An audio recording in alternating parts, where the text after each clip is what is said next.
இந்த ரோஹிணி இப்போ லாஸ்ட்டில் அவங்க ஃப்ரெண்டு நம்ம திவ்யா மூலியமாக மாட்ட போகிறாங்க. முத்து அந்த மொபைலை கண்டுபிடிச்சதுனால இப்போ வீட்டில் வந்து பெரிய பூகம்பமே வெடிக்க போகுது. ரோஹிணியோட நிலைமை என்ன ஆக போகுதுன்னு தெரியல. சிறகடிக்க ஆசை அடுத்தது எப்படி போகுதுன்னு பார்ப்போம். மறக்காமல் நமது சேனலை சப்ஸ்கிரைப் பண்ணிக்கோங்க. இங்கே ரோஹிணி நம்ம திவ்யா, ரோஹிணியோட அம்மா நம்ம திவ்யா வீட்டிலேருந்து பேசுகிறாங்க. என்ன கேட்குறாங்க ரோஹிணிகிட்ட, என்ன திடீர்னு கல்யாணி அப்பா ஃபோட்டோ கொண்டு வர சொன்னியே அப்படின்னு கேட்குறாங்க. உடனே ரோஹிணி சொல்கிறாங்க, இந்த அப்பா ஃபோட்டோ வச்சு தாம்மா நான் வந்து வீட்டில் வந்து காட்டினா தான் அந்த வீட்டில் இருக்க முடியும். நம்ம அப்பான்னு ஒருத்தங்களாம் மலேசியாவில் இருக்காங்கன்னு நான் சொல்லியிருந்தேன்ல, அவங்க இப்போ இறந்துட்டாங்கன்னு நான் சொல்லி கதையை முடிக்கிறேன். இப்போ இந்த ஃபோட்டோ காட்டி இவங்க ஒரிஜினல் அப்பாவை இவங்க தான் மலேசியாவில் இருந்தாங்க அப்படின்னு சொல்லி ஒரு ஆக்டிங்கை போட்டால் தான் நான் அந்த வீட்டில் இருக்க முடியும் அப்படின்னு சொல்கிறாங்க. உடனே நம்ம திவ்யா கேட்குறாங்க, ஏடி இன்னும் எத்தனை பொய்யை தான் நீ சொல்ல போகிற, அந்த வீட்டில் உண்மையை சொல்லிடலாம்லா அப்படின்னு திவ்யா கேட்குறாங்க. நான் பார்த்தல அந்த 30 லட்ச ரூபா ஏமாந்துட்டுன்னு சொன்னதுக்கே அந்த விஜயா ஆண்டி என்னை என்ன பாடுபடுத்தினாங்க, அதை நீ தானே பார்த்த. வீட்டில் என்னை அடித்து வெளியே படுத்திட்டாங்கல்ல, அப்போ நான் மனசு கவலையில் இருந்தேன். எனக்கு ஆறுதல் கொடுக்க யார் இருந்தா அந்த வீட்டில். இப்போ இந்த விஷயம் தெரிஞ்சிச்சுன்னா என்னை எப்படி வீட்டில் வச்சுருப்பாங்க அப்படின்னு ரோஹிணி நம்ம திவ்யாட்ட சொல்கிறாங்க. சரி இந்த ஃபோட்டோ கொண்டு போய் நான் ஆக்டிங்கை போடுறேன் அப்படின்னு கொண்டு போயிருந்தாங்க. வீட்டில் போய் மாட்டுறாங்க. மாட்டினோன்னே நம்ம மனோஜ் இது யார் அப்படின்னு கேட்குறாங்க. இதுதான் ரோஹிணியுடைய அப்பா அப்படின்னு விஜயா சொல்கிறாங்க. உடனே பார்த்தீங்கன்னா மனோஜ் அந்த ஃபோட்டோ பார்த்துட்டு அவங்களுக்கு மாலையும் போட்டுட்டு, அங்கிள் உங்களை லாஸ்ட் வரைக்கும் நான் பார்க்கலையே, எனக்கு கவலையாக இருக்க, லாஸ்ட்டில் உங்களை இப்படி ஃபோட்டோவில் தான் பார்ப்பானுன்னு சொல்லிட்டு மனோஜ் அழுகுறாரு. உடனே விஜயா நினைக்கிறாங்க உடனே இந்த ஃபோட்டோவில் பாரு, நான் லாஸ்ட்டில் ஃபோட்டோவில் தான் பார்க்க வேண்டியிருக்கு சம்மந்தியை. எவ்வளோ சொத்து இருக்குது, இந்த ரோஹிணிக்கு கொடுத்துட்டு போயிருக்கலாம், லாஸ்ட் வரைக்கும் எங்களை பார்க்கவே இல்லையே அப்படின்னு நினச்சி வருத்தப்படுறாங்க. உடனே சுஜி சொல்கிறாங்க, இங்கே பாரு உங்கள் ஆண்டி மனசில் நினைக்கிறேன்னு சொல்லிட்டு அப்படியே பச்சையாக வாயை திறந்து சொல்லிக்கிட்டு இருக்கு அப்படின்னு ரவிகிட்ட சொல்கிறாங்க சுஜி. உடனே பார்த்தீங்கன்னா நம்ம ரோஹிணி ஒரு ஆக்டிங்கை போட்டுக்கிட்டு இருக்கவும் அந்த சைட்லேருந்து முத்து உள்ளே வராரு. முத்து வந்தோடனே இந்த ஃபோட்டோ யார் அப்படின்னு கேட்குறாங்க. இதான் ரோஹிணியோட அப்பா அப்படின்னு சுஜி சொல்கிறாங்க. இந்த ஆளை எங்கேயோ நான் பார்த்துருக்கேனே, இவரை தொழில் அதிபர் மாதிரி தெரியலையே, இவர் எங்கேயோ வந்து காயலாங்கடை வச்சுருந்த மாதிரிலாம் தெரியுது, இவரையே நான் ட்ராவலில் அங்கங்கே போகும்போது எங்கேயோ சந்திச்ச மாதிரிலாம் இருக்குது அப்படின்னு முத்து சொல்கிறாரு. உடனே அண்ணாமலை சொல்கிறாங்க, இவரை எங்கடா சந்திச்சிருக்க முடியும், இவர் மலேசியாலலாம் இருந்திருக்காரு, அதுவும் ஜெயிலில் இருந்து இறந்துட்டாரு, நீ என்னென்னா இது வரைக்கும் பார்த்துருக்கவே முடியாது, நீ என்னடா இப்படி சொல்கிற அப்படின்னு நம்ம அண்ணாமலை சொல்கிறாங்க. இல்லைப்பா இவங்களை எங்கேயோ நான் பார்த்த மாதிரியே இருக்குப்பா அப்படின்னு சொல்கிறாங்க. உடனே இவனுக்கு ஒரு வேலை இல்லை அப்படின்னு விஜயா சொல்கிறாங்க. அடுத்த சீனில் பார்த்தீங்கன்னா இந்த பெரியவங்க கடை வச்சுருக்கவங்கள இந்த போலீஸர் எல்லாரும் அந்த இடத்த ஆக்கிரமிப்பு பண்ணுறாங்க அப்படின்னு சொல்லிட்டு அவங்க 2 பேரையும் கொஞ்சம் தள்ளி விட்டுட்டாங்க நம்ம போலீஸு. உடனே அங்கே இருக்க பொருட்கள் எல்லாத்தையும் போலீஸ் ஸ்டேஷனுக்கு அள்ளிட்டும் போயிருந்தாங்க. இது அந்த டவுனிங்கில் வந்த முத்தும் மீனாவும் இதை பார்த்துட்டு ரொம்ப வருத்தப்பட்டுட்டு பாட்டி அப்படின்னு சொல்லிட்டு ஹாஸ்பிட்டலில் கொண்டு சேர்த்துருந்தாங்க.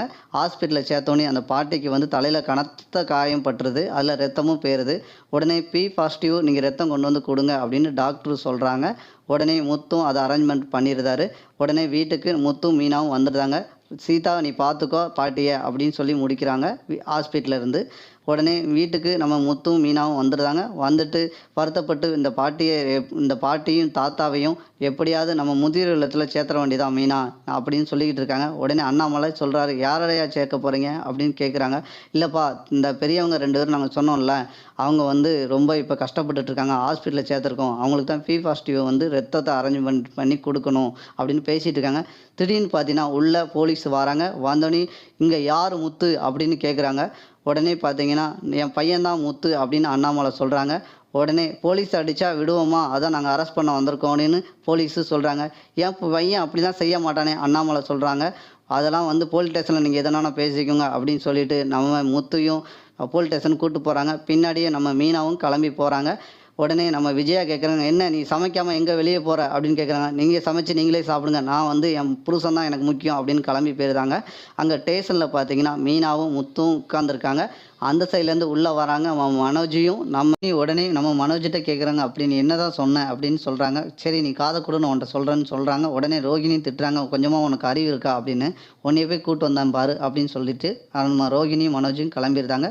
அதுக்கடுத்து பார்த்தீங்கன்னா இன்ஸ்பெக்டர் உள்ளே வராங்க. வந்தோடனே இவங்க யார் எதுக்கு உட்காந்துருக்காங்க அப்படின்னு கேட்குறாங்க. இல்லை சார் நம்ம வந்து நம்ம இன்ஸ்பெக்டர் அடித்தார்ல அவர் தான் இவர் அப்படின்னு சொல்கிறாங்க. உடனே அவர் வந்தோடனே இப்படி மீனாவும் பார்த்துட்டு, சார் அவங்க வந்து எல்லா பொருளையும் எடுத்துக்கிட்டு போனால் பரவாயில்ல சார், ஒரு கடையில் வந்து ஒரு பெரியவங்க அவரை தள்ளி விட்டுட்டு வந்துட்டாங்க சார், அவங்கள இப்போ சீரியஸாக இருக்காங்க ஹாஸ்பிட்டலில் அப்படின்னு சொல்கிறாங்க மீனா. அப்படியா அவங்களுக்கு பிளட்டு கூட தேவைப்படுது சார். நாங்க தான் இப்ப அரேஞ்ச்மெண்ட் பண்ணி குடுத்துருக்கோம். திடீர்னு அவங்க இறந்துட்டாங்கன்னா யாரு சார் பார்ப்பாங்க? அவங்க பெரியவங்கன்னு கொஞ்சம் கூட மரியாதை இல்லாம இவரு செஞ்சுட்டார் சார் அப்படின்னு சொல்றாங்க. உடனே அந்த இன்ஸ்பெக்டர் இவர்ட்ட சொல்றாரு, சார் நான் கவனமா இருந்து தான் சார் செஞ்சேன். யோவ்! கவனமா செஞ்சேன் ஏன்யா கீழ விழ போறாங்க? அப்படின்னு இந்த போலீஸ் திட்டுறாரு. திட்டி முடிச்சோனே நம்ம என்னய்யா இம்மலையாவது கரெக்ட்டா இருயா, இல்லாட்டினா இவங்க கம்ப்ளைண்ட் குடுத்தா உன்னுடைய யூனிஃபார்மே கழட்டிருவாங்க அப்படின்னு சொன்னோனே மீனாவுக்கும், நம்ம முத்துக்கும் சந்தோஷமா இருக்கு. மறுபடியும் அவரு கிளம்பிருந்தாரு. இவங்கள நீங்க இது மாரி செய்யாதீங்க. எதுனானா வந்து கொஞ்சம் கோவப்படாம இருங்க. அப்பதான் நல்லது. எது தெரிஞ்சாலும் ஃபர்ஸ்ட்டு இன்ஃபார்ம் பண்ணுங்க போலீஸுக்கு. அதான் நல்லதுன்னு இவரு வந்து வார்ன் பண்ணி அனுப்பிடுறாரு முத்துவும், மீனாவும். ஆல்ரெடி வெளிய வந்த பிறகு பார்த்தீங்கன்னா, நம்ம அந்த போலீஸு நீ இந்த தடக்க தப்பிச்சுட்ட. ஏதாவது ஒரு டயத்துல நீ மாட்டுவ அப்படின்னு சொல்லிட்டு எல்லா பொருளையும் எடுத்து முத்துட்ட குடுக்குறாங்க. ரோகிணியும் உள்ள வராங்க. ஸ்டேஷன்ல வந்தோனே முத்தையும், மீனாவையும் பார்த்துட்டு, என்ன இவங்க உள்ள உட்காந்துருக்காங்க அப்படின்னு மனோஜ் போலீஸ்ட்ட விசாரிக்காரு. இவன் வந்து போலீஸ் அடிச்சான்னா சும்மாவா விடுவோம் அப்படின்னு சொல்றாங்க. சொன்னோனே பார்த்தீங்கன்னா, நம்ம சார் இதுக்கு என்ன தண்டனை குடுப்பீங்க? அப்படின்னு மனோஜ் கேட்குறாரு போலீஸ்ட்ட. உடனே போலீஸ் சொல்றாங்க, இதுக்கு என்ன ஆயுள் தண்டனையா குடுப்போம். எப்படியும் 6 மாசம் வந்து கைது பண்ணி உள்ள வச்சிருப்போம். ஜெயில்ல அடைச்சிருவோம் அப்படின்னு சொல்றாங்க. சார் இவர 1 வருஷத்துக்குன்னான வச்சுக்கோங்க அப்படின்னு மனோஜ் சொல்றாரு. உடனே சார் நாங்க கேஸ் ஒண்ணு குடுத்தோம்ல, அந்த பணத்த வந்து கண்டுபிடிக்கிறதுக்கு. அது என்னாச்சு? ஏதாச்சு? அது டீட்டெயில் கேட்க தான் வந்தோம் அப்படின்னு மனோஜ் கேட்குறாரு. உடனே அந்த போலீஸ் காதுல ஏதோ சொல்றாரு. உடனே அந்த போலீஸ் செவுட்டுல மனோஜ் 2 அடி குடுத்துருதாரு. அடிச்சோனே அடுத்த போலீஸ் வந்து, "ஏன் அவர அடிச்சீங்க? என்ன?" அப்படின்னு கேட்குறாரு. அவர்ட்ட காதுல சொன்னோனே அந்த போலீஸும் அடிக்கிறாங்க. அதுக்கடுத்து இன்னொரு போலீஸும் அடிக்கிறாங்க. அப்படி மனோஜ் எப்படின்னா, இந்த காதுல மீனா பார்த்தீங்கன்னா, ஒரு பைக்குள்ள கைய விடுறாங்க. அதுக்குள்ள பார்த்தீங்கன்னா, ஒரு பெரிய மொபைல் இருக்கு. அந்த மொபைல்ல இந்த எங்கேயோ பார்த்த மாரி இருக்கே அப்படின்னு மீனா முத்து கையில குடுக்குறாங்க. மீனா இந்த மொபைல் யாருக்குள்ளன்னு தெரியுதா? இது நமக்குள்ள மொபைல் தான். இந்த ஆச்சி தாத்தா கையில எப்படி வந்துச்சு? அப்படின்னு ஹாஸ்பிட்டல்ல போய் தாத்தாட்ட கேட்குறாங்க. தாத்தா வந்து அன்னைக்கு செருப்பு தைக்க வந்தது பாப்பா, அந்த பொண்ணு தான் இந்த மொபைல விட்டுட்டு போயிட்டு, நான் எடுத்துக்கொண்டு ஓடி போய் குடுக்க போனேன். அதுக்குள்ள அந்த ஆட்டோல அந்த பொண்ணு போயிருச்சு அப்படின்னு தாத்தா சொல்றாங்க. உடனே தாத்தா அந்த பொண்ணோடைய ஃபோட்டோ உங்கட்ட காட்டுனா உங்களுக்கு தெரியுங்களா? அழகா தெரியுமே அப்படின்னு தாத்தா சொல்லவும், முத்து காட்டுறாங்க ரோகிணி ஃபோட்டோவ. அதுக்கடுத்து திவ்யா ஃபோட்டோ காட்டுறாங்க. நம்ம ரோகிணி ஃபோட்டோ பார்த்துட்டு இது இல்ல அப்படின்னு சொல்லியிருந்தாங்க. 2வது திவ்யா ஃபோட்டோ பார்த்தோனே இந்த பொண்ணு தான்ப்பா விட்டுட்டு போச்சு அப்படின்னு கண்டுபிடிச்சோனே, நம்ம முத்தும், மீனாவும் நேரா நம்ம திவ்யா வீட்டுக்கு போறாங்க. போனோனே இந்த மொபைல நீங்க திருடி எவ்வளோ நாளா வச்சிருந்தீங்க? அப்படின்னு முத்து கேட்குறாங்க. உடனே மீனா நீங்க எங்க வீட்ல வந்து மொபைல திருடி இருக்கீங்க. இதுவரைக்கும் யார்ட்டயும் சொல்லாம மறைச்சிருக்கீங்க.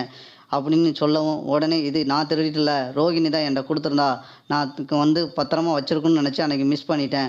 அப்ப நான் நீ வீட்ல வந்து இத சொல்லு அப்படின்னு வந்து நம்ம திவ்யாவ கூட்டிட்டு வீட்டுக்கு வராங்க. அடுத்த அடுத்த எபிசோடு இப்படிதான் நண்பர்களே போப்போது. இந்த வீடியோ புடிச்சிருந்தா லைக்